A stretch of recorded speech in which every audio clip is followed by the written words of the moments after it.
The war in the Middle East is no longer just a geopolitical story. As of March 2026, it is a housing market story. And if you are planning to buy, build, or invest in U.S. real estate in the next 12 to 18 months, you need to understand exactly what is coming. Steel, aluminum, copper, and cement, the four materials that go into virtually every home built in this country, are all facing price surges driven directly by what is happening in the Strait of Hormuz right now. This is hitting a market that was already struggling with the worst affordability crisis in a generation. Today we are breaking down the full chain of cause and effect, what it means for construction costs, and how to position yourself as an investor and buyer before this plays out. Subscribe to Housing Intel right now and hit the notification bell because this is exactly the kind of market-moving development we track every single week. The Strait of Hormuz and why it controls your construction budget. To understand what is happening to housing costs, you need to start with a choke point in the Persian Gulf that most American homebuyers have never thought about. The Strait of Hormuz is the narrow waterway between Iran and Oman through which approximately 1/5 of the world's oil supply transits every single day. When that strait is functioning normally, global energy markets operate with a baseline level of predictability that filters through into every sector of the economy. When it is disrupted, the effects travel fast and far. The ongoing conflict has already sent crude futures jumping by nearly 22% in a single week as markets priced in Gulf risk. That number matters not because Americans fill their gas tanks with Gulf crude, but because energy cost is the primary transmission channel between geopolitical disruption and construction budgets. According to Linesight, a global construction consultancy that published a detailed analysis this week, energy cost rises pass through directly to quarrying, calcination, smelting, and transport. Every stage of producing and moving construction materials is energy dependent, which means an oil price shock does not stay in the energy sector.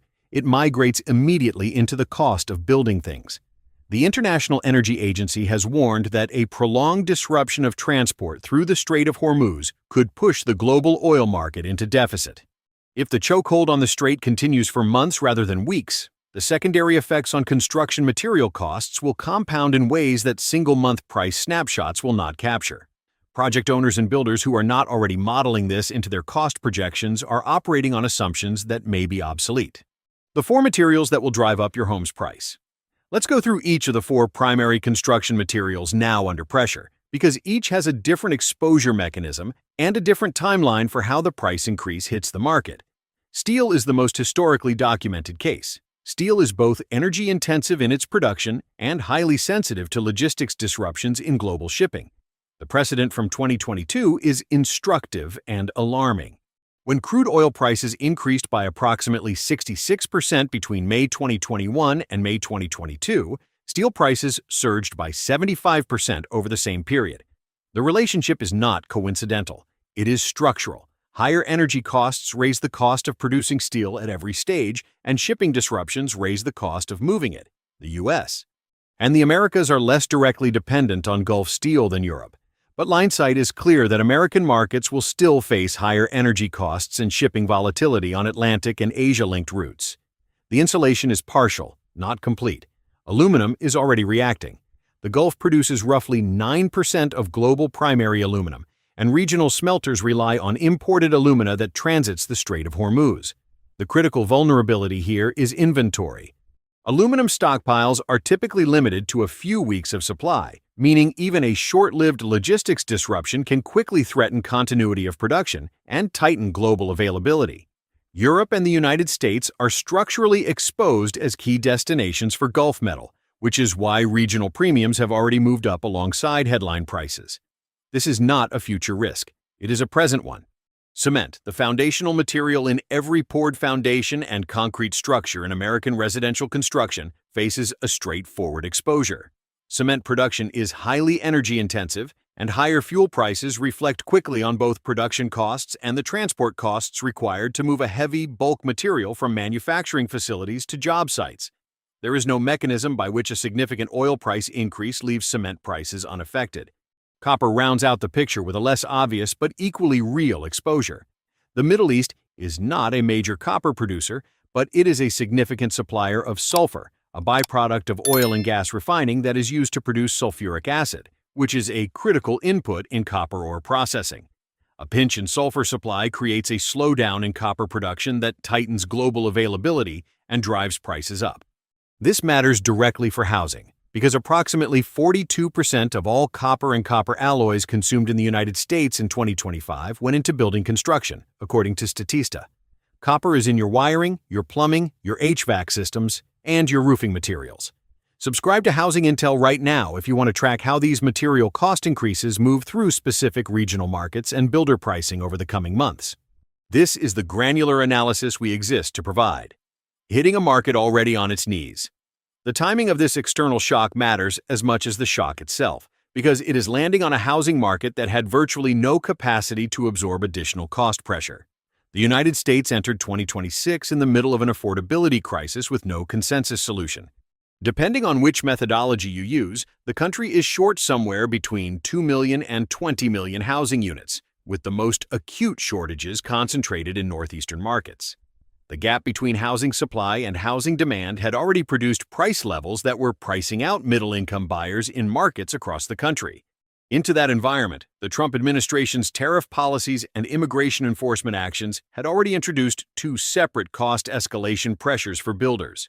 Tariffs on imported materials were raising the input costs of construction before the Iran war began. Mass deportations of immigrants, who represent a significant portion of the construction labor force, were contributing to labor cost increases and project delays that builders were already struggling to absorb. The average cost to build a home in the United States was estimated at $323,026 in 2025. That number was already reflecting the tariff and labor pressures. The Iran war material cost surge is additive, not a replacement for those existing pressures. The cumulative effect is a construction cost environment that may be substantially more expensive 12 months from now than it is today, in a market where buyers are already stretched, builders are already cautious, and lenders are operating under rate conditions that have suppressed demand. The combination does not produce a simple outcome. It produces a market where the homes that need to be built to close the supply gap become harder to build economically, which means they either do not get built or they get built at price points that further narrow the pool of buyers who can afford them. What happens next and how to position? The honest answer about timeline is that nobody knows how long the Iran conflict will last. President Trump suggested this week that the war might end soon, stating there is practically nothing left to target. U.S. and Israeli officials, however, have reportedly provided no directive on when the conflict might conclude. Markets are pricing extended disruption, which is why the 22% crude futures jump happened in a single week rather than being spread over months. Markets do not wait for certainty. They price risk immediately. For real estate investors, the strategic read on this moment has two components. The first is cost trajectory. If you are evaluating ground-up development deals right now, your construction cost assumptions need to build in material price escalation that was not present in deals underwritten 6 months ago. The projects that pencil at today's material costs may not pencil at costs 3 to 6 months from now, and the projects that are already marginal should be stress-tested against a scenario where steel and copper costs move closer to their 2022 peaks. The second component is supply constraint as a long-term value driver. Every external shock that raises construction costs and slows new supply is, paradoxically, a factor that supports the value of existing housing stock. If building new homes becomes more expensive, the pressure on existing inventory intensifies, particularly in supply-constrained markets where land costs and permitting timelines already limit new construction. This does not make the affordability crisis better for buyers or for society, but it is the investment reality of a market where supply cannot respond freely to demand signals. The $335 million the federal government has allocated to various housing supply initiatives is not going to move the needle against a material cost shock of this scale. The legal and regulatory environment, the labor constraints, and now the geopolitical supply chain disruption are all pulling in the same direction at the same time. Florida, the Sun Belt, and the markets where new construction has been the primary driver of supply growth are the most exposed. The markets where existing inventory is scarce and new construction was already limited will feel the supply constraint most acutely in valuations. This situation is developing in real time. Subscribe to Housing Intel so you are not reacting to this 6 months after the market has already moved.